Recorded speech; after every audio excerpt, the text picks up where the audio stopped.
हरे रामेति कृष्णेति नाम संकीर्तनं सदा लोकक्षेमाय कुर्वन्तं प्रेमिकं सद्गुरुं भजे। कलये सुन्दराकारं सदैकप्रियदर्शनम् अज्ञाननाशकं देवं सद्गुरुं मुरलीधरं रामं रामानुजं सीतां भरतं भरतानुजं सुग्रीवं वायुसूनुञ्च प्रणमामि पुनः पुनः। नमोऽस्तु रामाय सलक्ष्मणाय देव्यै च तस्यै जनकात्मजायै। नमोऽस्तु रुद्रेन्द्रयमानिलेभ्यो नमोऽस्तु चन्द्रार्कमरुद्गणेभ्यः। जानकीकान्तस्मरणं जय जय राम राम। सद्गुरुनाथ महाराज की जय। आंजनेय स्वामी की जय। ஸ்ரீயஸ்பதியினுடைய பரம கிருபையினால் தொடர்ச்சியாக சுந்தரகாண்டம் பார்க்கக்கூடிய ஒரு பெரும் பாக்கியம். இதோடைய போன காணொளியில் பூர்ணமாக முதல் சர்க்கம் பார்த்தோம். சுந்தரகாண்டத்தில் முதல் சர்க்கத்தில் ஆஞ்சநேய சுவாமி ஜம் ஜம் ஜம் ஜம் ஜம்னு இந்த லங்கைக்கு பறந்து வந்தார். சமுத்திரத்தை தாண்டி பலவிதமான இடையூறுகள் இருந்தாலும் அந்த இடையூறுகள் எதையுமே பெருசாக பொருட்படுத்தாமல் எதை எப்படி ஹேண்டில் பண்ணணுமோ அதை அப்படி ஹேண்டில் பண்ணி லங்கைக்குள்ளே பிரவேசித்தார், சமுத்திரத்தை தாண்டி விட்டார் அப்படிங்கிறத பார்த்தோம். முதல் சர்க்கம் பெரிய சர்க்கம் சுந்தரகாண்டத்தில். சுந்தரகாண்டம் அப்படிங்கிறது ஏறத்தாழ 2800 ஸ்லோகங்கள். அதில் முதல் சர்க்கமே 200 ஸ்லோகங்களுக்கு மேற்பட்டது. மொத்தம் 68 சர்க்கம் சுந்தரகாண்டம். அதில் இன்றைக்கி இரண்டாவது சர்க்கம் பார்க்க போகிறோம். சசாகரமனாதிருஷ்யம் அதிக்ரமிய மகாபலः त्रिकूटशिखरे लङ्कां स्थितां स्वस्थो ददर्शः। ततः पादपमुक्तेन पुष्पवर्षेण वीर्यवान् अभिवृष्टस्थितस्तत्र बभौ पुष्पमयो यथा. ஆஞ்சநேய சுவாமி ஜம்முன்னு வந்து இந்த பக்கத்தில் இருக்கக்கூடிய ஒரு மலையில் இறங்கின உடனே அவர் வந்த வேகத்தினாலேயா இல்லை ஆஞ்சநேயன் வந்திருக்கார் அப்படிங்கிற ஒரு சந்தோஷத்தினாலேயா அப்படின்னு தெரியல, அந்த மலையில் இருக்கக்கூடிய எல்லா மரங்களும் தன்னிடத்தில் இருக்கக்கூடிய புஷ்பத்தை எல்லாத்தையும் வாரி வருஷிச்சுதான் ஆஞ்சநேயனுக்கு இந்த பக்கம் ஒரு அர்ச்சனை பண்ண மாதிரி இருந்துதாம். அவருக்கு பெருசாக களைப்புனா எதுவும் கிடையாது. இன்னும் சொல்லணும்னா ஒரு பெருமூச்சு கூட விடலையாம் ஆஞ்சநேய சுவாமி. அந்த அளவு தான் இருந்தது அவருக்கு அந்த 100 யோஜனை தூரம் அப்படிங்கிறது. அவரே மனசில் நினச்சிக்கிறார், இது என்ன 100 யோஜனை தூரம் தானே பறந்து வந்திருக்கோம், நம்ம வந்து இன்னும் பல 100 யோஜனை தூரங்கள் கூட பறக்க முடியுமே, இது வெறும் ஒரு 100 யோஜனை தூரம் தானே அப்படின்னு அவருக்கு மனசில் வேற தோணுறது. அவருக்கு இந்த பக்கம் வந்து இப்படி இந்த புஷ்பங்கள்னால ஒரு அர்ச்சனை பண்ண மாதிரி ஒரே சமயத்தில் சகல மரங்களும் புஷ்பத்தை வர்ஷிச்சதில் அவருக்கே ஒரு புத்துணர்ச்சி வந்து கொடுத்தாம். அந்த மலையில் இருந்தபடியே சூரியன் ஒன்றும் அஸ்தமிக்கலை. இந்த சர்க்கத்தினுடைய அளவு அப்படிங்கிறது சூரியனுடைய அஸ்தமனத்துக்கு முன்னாடியிலேருந்து ஆரம்பித்து சந்திரனினுடைய உதய பரியந்தம் இந்த சர்க்கத்தினுடைய ஒரு அளவு. நான் டைம் வச்சுட்டு சொல்லணும்னா அதற்கு சொல்கிறேன். இந்த மலையில் இருந்தபடியே இதற்கு மேலே அவர் பலவிதமாக சிந்தனை பண்ண ஆரம்பிக்கிறார், என்ன பண்ணலாம் அப்படின்னு. மலையினுடைய எல்லையிலேருந்து இப்படி லங்கையை ஒரு நோட்டம் விடுறார். லங்கையை நோட்டம் விட்டால் லங்கை எவ்வளவு அழகாக இருக்குது அப்படின்னு பார்க்குறார். எதை பார்த்தாலும் ஒரே சோலையாக இருக்குது. இந்த லங்கையில் இல்லாத மரம் இல்லை, இல்லாத செடி இல்லை, இல்லாத கொடி இல்லை, எல்லா புஷ்பங்களையும் பூக்கக்கூடிய மரங்கள், எல்லா பழங்களும் வழங்கக்கூடிய மரங்கள், அங்கங்கே அழகழகாக குட்டைகள் இருக்குது, அங்கங்கே அழகழகாக ஏரிகள் இருக்குது. அதிலெல்லாம் பார்த்தா அல்லி பூத்து இருக்குது, தாமரை பூத்து இருக்குது. இடத்த பார்த்தாலே செல்வ செழிப்பாக இருக்குது இந்த லங்கை அப்படிங்கிறது. சந்ததான் விவிதைஹி விருக்ஷைஹி சர்வர்த்து பல புஷ்பிதைஹி உத்யானானி சரம்யானி ததர்ஷ கபிகுஞ்சரஹ. இங்கே ஆஞ்சநேயன் பார்க்கிறார், சர்வர்த்து பல புஷ்பிதைஹி. மரங்கள் அப்படின்னா எப்பொழுதுமே பூக்காது இல்லையா, எப்பொழுதுமே பழுக்காது. அதற்குன்னு ஒரு சீசன் இருக்கும். அப்படி இல்லாமல் எல்லா காலத்திலையுமே பூக்கக்கூடிய பழுக்கக்கூடிய மரங்கள் செடிகள்லாம் பார்த்தாராம். சர்வர் துபல புஷ்பிதைஹி, அங்கேருந்து எட்டி பார்த்தா நல்லா விசாலமான மார்க்கங்கள்லாம் தென்படுறது. அப்போவே அது ரொம்ப சிவிலைஸ்டாக இருந்திருக்கு, அந்த ஊர் நல்ல அட்வான்ஸ்டாகவும் இருந்திருக்கு. இன்னும் பின்னாடி வரப்போகிறது யந்திரங்கள்லாம் இருந்தது, மெஷின்ஸ்லாம் இருந்தது அப்படின்னு. அந்த ரோட்ஸ்லாம் பார்க்குறார், நல்லா வெல் லைடு ப்ராட் ரோட்ஸ். அதில் குறிப்பிட்டு வெள்ளை கலரில் பெயிண்ட்லாம் அடிச்சிருக்காளாம் நடுவில். இப்போ கூட நம்மளுடைய ரோடில் தார் போடுறதுனால அதற்கு கான்ட்ராஸ்டாக இருக்கணும்னு டைரக்ஷன் காண்பிக்கிறதுக்காக ப்ளஸ் பல காரணங்களுக்காக அது பாதின்னு காண்பிக்கிறது, ரோடில் எது சரி பாதின்னு காண்பிக்கிறதுக்காக வெள்ளை பெயிண்ட் அடிப்போமோனோ அது மாதிரி வெள்ளைனா அடிச்சிருக்காம் அந்த ரோட்டில். கம்மன் சொல்கிறார், தேவலோகம் ஒரு கண்ணாடியை எடுத்து தான் எவ்வளவு அழகு அப்படின்னு பார்க்கணும்னு அந்த கண்ணாடியை பார்த்தா அந்த தேவலோகத்தினுடைய சரியான பிரதிபிம்பம் அந்த கண்ணாடியில் விழுமோனோ, ஒரே சமயம் பார்த்தா 2 தேவலோகம் இருக்கா மாதிரி இருக்குமோனோ, அது மாதிரி ஒரு கால் தேவலோகம் கண்ணாடியில் பார்த்தா அந்த பிரதிபிம்பம் அந்த தேவலோகத்தினுடைய மற்றும் ஒரு உருதான் இந்த லங்கையோ அப்படின்னு தோன்ற அளவுக்கு இருந்துதான். அப்புறம் அவரே திருத்திக்கிறார், அப்படிலாம் கிடையாது. ஏன் அப்படின்னா, மாண்டது ஓர் நிலத்திற்றாம் என்று உணர்த்துதல் வாய்மைத்து அன்றால் வேண்டிய வேண்டின் எய்தி வெறுப்பின்றி விழைந்த துய்க்கும் ஈண்டு அரும்போக இன்பம் ஈறு இலது யாண்ட கண்டாம் ஆண்டு அது துறக்கம் அதே அருமறை துணிவும் அம்மா. ரொம்ப அழகான பாடல் இது. ஸ்வர்க்கம் அப்படின்னா ஸ்வர்க்கத்துக்கு சில கேரக்டரிஸ்டிக்ஸ்லாம் இருக்கு.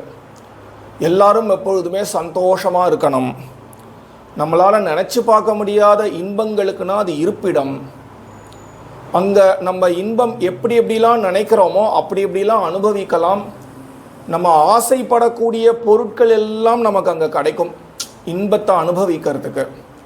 மேலும் அங்கே இருக்கக்கூடிய இன்பத்தினால ஒரு போதும் அப்படின்னும் தோணாமல் ஒரு தெவிட்டாத ஒரு இன்பத்துக்கு இருப்பிடமாக தேவலோகம் இருக்கு. அது ஒண்டி இல்லாமல் தேவலோகம் அப்படின்னு சொன்னாலே அந்த தேவலோகத்தில் பயமே கிடையாதான், சந்தோஷம் ஒண்டி தான் சந்தோஷத்துக்கு இருப்பிடமான தேவலோகம். ஆனால் தேவலோகம் மாதிரி இந்த லங்கை, தேவலோகம் மாதிரி இந்த லங்கை அப்படின்னு நம்ம எப்படி சொல்லலாம், அது தப்பு அப்படின்னு அடுத்த பாடல்லையே நமக்கு கம்பன் சொல்கிறார். ஏன் அப்படின்னா, முன்னாடி மாதிரி தேவலோகம் இப்போ இல்லையா. தேவலோகத்துக்குன்னு கேரக்டரிஸ்டிக்ஸ்னால் சொன்னோமோனோ அதில் சிலதுலாம் அடிபட்டு விடுத்தான். ஏன்னா இப்போ தேவலோகத்தில் சதாசர்வ காலமும் ஒரு பயம் ஒன்று தொத்தின்றுதான். எங்கேயாவது ராவணன் வந்துட போகிறானே, எங்கேயாவது ராவணன் வந்துட போகிறானே அப்படின்னு ஒரு பயம் தேவலோகத்துக்கு வந்துடுத்தான். மேலும் தேவலோகத்தில் என்னென்ன இன்பங்கள்னால் கிடைக்குமோ அது எல்லாமும் இப்போ லங்கையிலே கிடைக்கிறதாம்.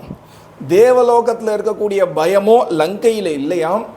அதனால கம்பன் சொல்கிறார், இனிமேல் ஸ்வர்க்கம் அப்படின்னா அது மேலே இருக்கக்கூடிய ஒரு உலகம் கிடையாது, அது நம்ம பூமியிலேயே இருக்கக்கூடிய லங்கை தான் ஸ்வர்க்கம். ஏன்னா எந்த விதமான பயமும் இல்லாமல் அளவுக்கு உட்படாத இன்பங்களை எல்லாம் லங்கையில் இருக்கக்கூடிய பௌர ஜனங்கள் ராட்சசர்கள் அனுபவிக்கிறார்கள். அதனால இதுதான் புது ஸ்வர்க்கம் அப்படிங்கிறார் கம்பன். பாலிதாம் ராட்சசேந்திரேன நிர்மிதாம் விஸ்வகர்மனாம் பிளவமானாம் இவாகாஷே ததர்ஷ ஹனுமான் புரீம். ஆஞ்சநேயன் இந்த லங்கையை பார்த்தா ஆச்சரியப்படுறார். இப்படி தங்கத்தினாலையும் வைரத்தினாலையும் வைடூரியத்தினாலையும் இழைக்கப்பட்டிருக்கே, ஒரு கால் ஒரு விமானம் மாதிரி இது ஆகாசத்தில் மிதந்துட்டே இருக்கா அப்படின்னு தோணுறது. கைலாசத்தில் இருக்கக்கூடிய அலகாபுரி என்கின்ற குபேரனினுடைய பட்டினம் தான் இதுவா இவ்வளவு செழிப்பாக இருக்கே. சீதா அபஹரணார்த்தேன ராவணேன சுரக்ஷிதாம் சமந்தாத் விசரித்பிஷ்ச ராட்சசைஹி உக்ரதன்விபிஹி. இந்த பக்கம் அந்த பக்கம் எல்லா இடத்துலையும் நல்லா ஹெவிலி கார்டடாக இருக்குது. கையில் சூலம் பட்டிசம் முதலிய பெரிய ஆயுதங்கள் ஏந்திண்டு ராட்சசர்கள் எல்லா புறமும் ராத்திரி வேலையில் கூட சகல வேலைகளிலும் காவலோடு இருக்கிறார்கள். இதற்கு காரணம் சீதையை அபகரிச்சுன்னு வந்திருக்கான் ராவணன். அதனால முன்னாடியை விட பல மடங்கு கெடுபடினா அதிகமாயிருக்கு அப்படின்னு தோணுறது. ஆகத்யா பீஹ ஹரையோ பவிஷ்யந்தி நிரர்த்தகாக நஹி யுத்தேன வைலங்கா சக்யா ஜேதும் சூரைரபி. நான் இங்கே தனியாக வரத்துக்கு பதிலாக இந்த தெற்குக்கு வந்த வானரர்களில் சில பேரை நான் அழைச்சின்னு வந்தேன் அப்படின்னா, இல்லை மொத்த கோஷ்டியோடு இங்கே வந்துட்டு இருந்தாலும் கூட எந்த விதமான பிரயோஜனமும் இருந்திருக்காது. பவிஷ்யந்தி நிரர்த்தகாக. அதனால நான் எதுவுமே சாதிச்சிருக்க மாட்டேன். ஏன்னா இப்படி இருக்கே இந்த லங்கை, நான் எங்கே போய் இவர்களோட யுத்தம் பண்ணுறது? தேவர்களால் கூட யுத்தம் பண்ணி ஜெயிக்க முடியாத அளவுக்கு இங்கே ராட்சசர்கள் இருக்கார். அந்த அளவுக்கு லங்கை இருக்கு அப்படிங்கிறார். இங்கே யாரோ ஒருத்தர் கேட்டாலாம், சரி இந்த மீதி குரங்கு கோஷ்டியை கூட்டுன்னு வந்தால் தான் வேலைக்கு ஆகாது, சக்கரவர்த்தி திருமகன் இடத்துல சொல்லி ஒரு கால் சக்கரவர்த்தி திருமகனே இங்கே வந்தா, இமாம் தூ விஷமாம் துர்காம் லங்காம் ராவணபாலிதாம் பிராப்யாபி சமஹாபாஹு கிம் கரிஷ்யதி ராகவஹா. ஆஹா, அவர்கள் வந்தா ஒண்டி கிடையாது, ஒரு கால் சக்கரவர்த்தி திருமகனே வந்தாலும் கூட இந்த ஊரை என்ன பண்ண முடியும் அப்படின்னு தெரியல. அவ்வளோ ஒரு கொடுமையான ஊராக இருக்குது. இந்த ஊரை தாண்டி, இந்த கோட்டைகள்லாம் தாண்டி உள்ளே போகிறதே ரொம்ப கஷ்டமாக இருக்கும் போல இருக்குது அப்படின்னு நினைக்கிறார். அவகாஷேன சாந்த்வஸ்ய ராட்சசேஷு அபிகம்யதே ந தானஸ்ய ந பேதஸ்ய நைவ யுத்தஸ்ய திருஷ்யதே. 4 உபாயங்கள் இருக்கு. சமாதான பேத தண்டம். சமாதானமாக போகிறது. எதுக்குப்பா சண்டை? சமாதானமாக போயிடலாமே. இல்லை ஏதாவது ஒரு பொருள் குறித்து நமக்கு சண்டை அப்படின்னா எனக்கு அது வேண்டாம் அப்படின்னு அதை விட்டு கொடுத்துடுறது. இல்லை என்ன நம்மளிடத்துல இருக்குது அப்படிங்கிறதுனால ஒரு பிரச்சனை வந்திருக்கோ அந்த பொருளை விட்டு கொடுத்துடுறது, தானம் பண்ணிடுறது. சமாதானம் இல்லை அப்படின்னா சமாதானமும் போக மாட்டேங்கிறா, தானமும் வாங்கிக்க மாட்டேங்கிறா. பேதம். எழுத்தாப்பில் இருக்கக்கூடிய சைன்யத்தில் பலவிதமான ஃபேக்ஷன்ஸ் கிரியேட் பண்ணி அவர்களுடைய பலத்தை குறைச்சி அவர்களுக்குள்ளேயே பேதப்படுத்தி பழைய மாதிரி இல்லாமல் அதை 2-3 படியாக குறைச்சிட்டோம் அப்படின்னா யுத்தமே நடைபெறாது இல்லையா? அந்த பிரச்சனையும் போயிடும். பேதம் கடைசியாக இந்த 3 உபாயங்களும் நம்மளால் கை கொள்ள முடியல அப்படின்னா கடைசியாக சண்டைக்கு போயிடணும். அதற்கு தான் தண்டம் அப்படின்னு பேர். ஆஞ்சநேயன் நினைக்கிறார், இந்த லங்கையை பார்த்துட்டு இங்கே இருக்கக்கூடிய ராட்சச கூட்டம் இதெல்லாத்தையும் ஒரு நோட்டம் விட்டுட்டு, இதெல்லாம் அவருடைய ஃபஸ்ட் இம்ப்ரெஷன்ஸ் இல்லையா? அவருக்கு தோணுறது இந்த 4 உபாயங்களுமே வியர்த்தம் தான். ஏன்னா நம்மளோட சமாதானமாக போக மாட்டார்கள். எல்லாம் ராட்சசர்கள், கொடுமையானவர்கள். எப்படி சமாதானமாக போவா? சரி தானம் வாங்கிப்பார்களா அப்படின்னா, தானம்லாம் இங்கே வாங்கிக்கிற அளவில் அவர்கள் இல்லை. அவங்க கிட்ட இல்லாத ஒன்றா இருந்தால் தானே ஆசைப்பட்டு அதை கொடு அப்படின்னு கேட்கறதுக்கு. அவர்களிடத்துல இல்லாத செல்வமே இல்லை, அதனால தானமும் கிடையாது, பேதமும் பண்ணிட முடியாது. எல்லாம் ராவணனை பார்த்து பயப்படுறார்கள். ராவனுடைய ஒரு ஆட்சிக்குள்ளே இவர்கள்லாம் இருக்கார்கள். எல்லாரும் சந்தோஷமாக வேற இருக்கார்கள். அதனால கண்டிப்பாக பேதமும் படுத்த முடியாது, இவர்களோட சண்டையும் போட முடியாது. அப்பேற்பட்ட ஒரு பெரிய சைன்யத்தை வளர்த்து வச்சிருக்கான். அதனால 4 உபாயங்களும் இங்கே வேலைக்கு ஆகாது. அப்படி இருக்கும்பொழுது நான் இங்கே தனி ஒரு ஆளாக ஏகாம் ஏகஸ்ச நான் இங்கே தனி ஒரு ஆளாக சீதையை பார்க்கணும் அப்படின்னு வந்திருக்கேன். முதல்ல முக்கியமான விஷயம் நம்ம டிசைட் பண்ண வேண்டியது, எந்த உருவத்தை கொண்டு நான் இப்போ உள்ள நுழையிறது. லங்கைக்குள்ளே இப்போ நான் எந்த ஒரு உருவத்தில் இருக்கேனோ அந்த உருவத்தோட அந்த ரூபத்தோடு என்னால் லங்கையில் நுழைய முடியாது. ஒரு கால் நான் என்னுடைய ரூபத்தை மாற்றினாலும் கூட இங்கே இருக்கக்கூடிய ராட்சசர்கள் கண்டிப்பாக என்னை கண்டுபிடிச்சிருவா. நான் எந்த ரூபத்தோடு போகிறது? லக்ஷ்யா லக்ஷ்யேன ரூபேன ராத்திரௌ லங்கா புரீமயா பிரவேஷ்டும் பிராப்த காலம் மே கிருத்தியம் சாதயித்தும் மகத். நான் எந்த மாதிரி ஒரு ரூபம் எடுத்துக்கணும் அப்படின்னா, எந்த ரூபம் எடுத்துட்டா என்னை கண்டறியறதுக்கு முடியாதோ, மேலும் நான் தேடுவதற்கும் உதவுமோ அது மாதிரி ஒரு ரூபத்தை நான் தேர்ந்தெடுக்கணும்.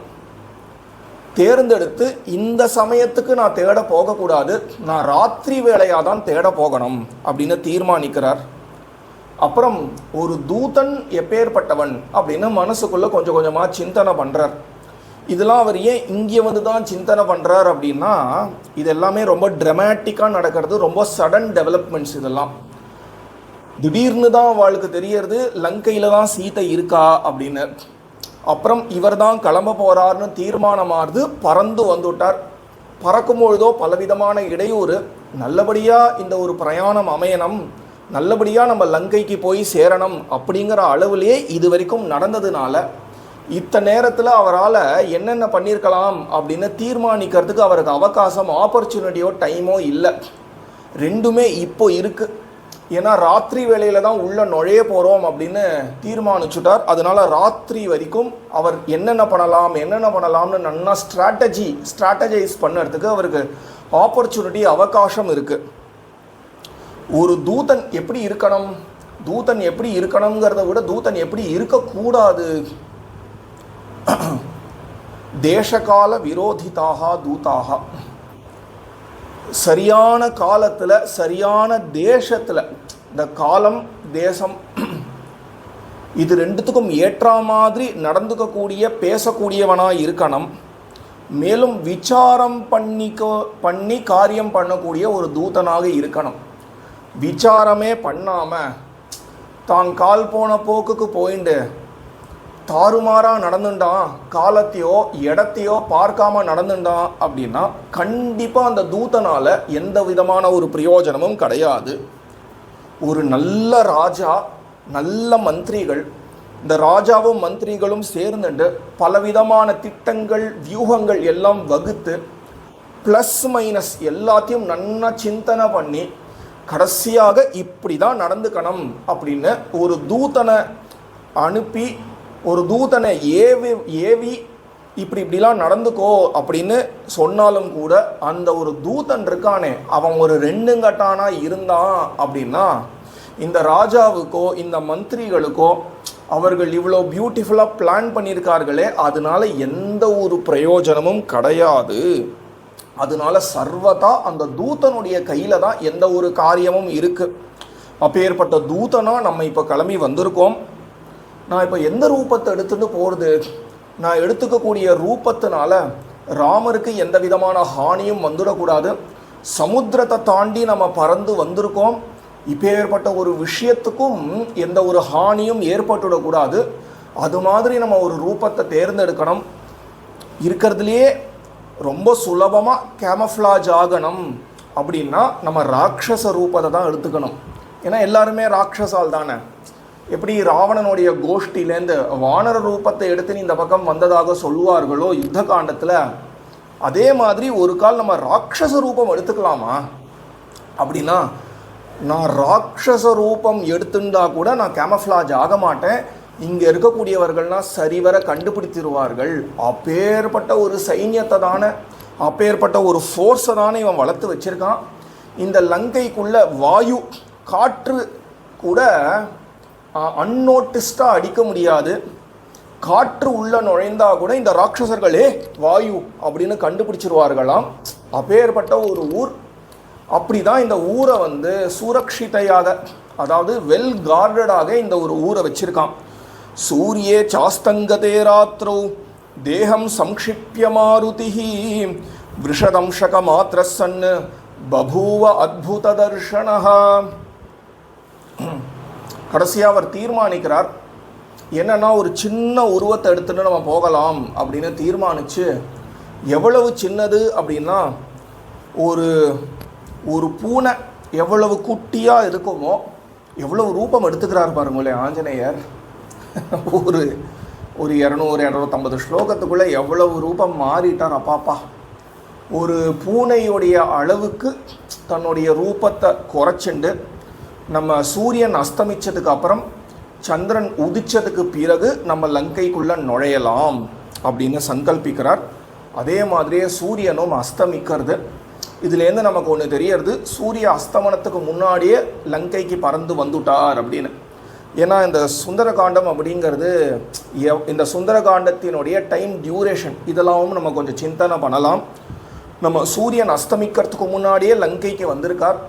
ஒரு கால் மத்தியான வாக்கில் கிளம்பியிருக்கணும், சூரிய அஸ்தமனத்துக்கு முன்னாடியே வந்துட்டார். இப்போது சூரியனும் அஸ்தமிச்சுடுத்து இப்போ சந்திரன் உதிக்கிறது. எப்பவுமே சூரிய அஸ்தமனத்துக்கு பிறகு தானே சந்திரனுடைய உதயம் கண்ணுக்கு தென்படும். இப்போது சந்திரனுடைய உதயம் கண்ணுக்கு தென்படுறது. சந்திரனை பார்த்தோன்னே சந்தோஷப்படுறார் ஆஞ்சநேய சுவாமி. சந்திரோபி சாச்சிவ்யம் இவாஸ்ய குர்வன் தாராகணைஹி மத்தியகதோ விராஜயன் ஜோத்ஸ்னா விதானேன விதத்ய லோகம் உத்திஷ்டதே அநேக சஹஸ்ரரஷ்மிஹி. கிட்டத்தட்ட பூர்ண சந்திரன், அந்த சந்திரன் ஒளிமயமாக இருக்கக்கூடிய சந்திரன் அப்படி வெளியில் உதித்த உடனே ராத்திரி ஆயிடுத்து. எப்படி இந்த இருட்டில் போய் நம்ம தேட போகிறோம் அப்படிங்கிற ஒரு கவலைனா போயிடுத்தாம். இந்த சந்திரன் வந்து லோகத்தையே, லங்கை உள்பட லோகத்துக்கே ஒரு ஒளி கொடுக்கறதுனால இங்கே எப்படி அதோடைய வருகை இருந்தது அப்படின்னா, ஆஞ்சநேயனுக்கு ஒரு உதவி பண்ணணும், ஆஞ்சநேயனுக்கு ஒரு மந்திரி மாதிரி இருந்து உதவி பண்ணணும் அப்படிங்கிற மாதிரி இந்த ஒரு சந்திரன் உதிச்சு லங்கை முழுக்க ஒளியை பரப்பித்தாம்.